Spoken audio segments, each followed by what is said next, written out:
એક જંગલમાં એક મોટો બળવાન હાથી રહેતો હતો. થોડે દૂર રણ તરફથી આવેલો એક ઊંટ પણ ત્યાં રહેવા લાગ્યો. બંને રોજ એક જ તળાવ પાસે પાણી પીવા આવતા. હાથીને પોતાની શક્તિ પર બહુ ગર્વ હતો. તે હંમેશા ઊંટને ચીડવતો અને કહેતો, હું તને એક પગથી પણ હરાવી શકું. ઊંટ શાંત સ્વભાવનો હતો.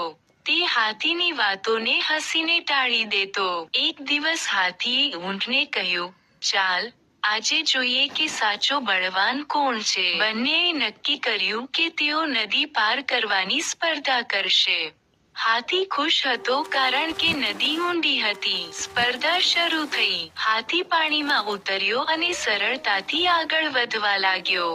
ઊંટ થોડો અટક્યો, પણ પછી ધીમે ધીમે આગળ વધ્યો. થોડે આગળ જઈને નદીમાં કાદવ આવ્યો. હાથીનું ભારે વજન હોવાથી તે કાદવમાં ફસાઈ ગયો છે. તે જેટલો બહાર નીકળવાનો પ્રયાસ કરે, એટલો વધુ ફસાતો ગયો. ઊંટ પોતાના લાંબા પગ અને હળવા શરીરથી સરળતાથી કાદવ પાર કરી ગયો. તે પાછો વળ્યો અને હાથીને બહાર કાઢવામાં મદદ કરી. હાથીને પોતાની ભૂલ સમજાઈ.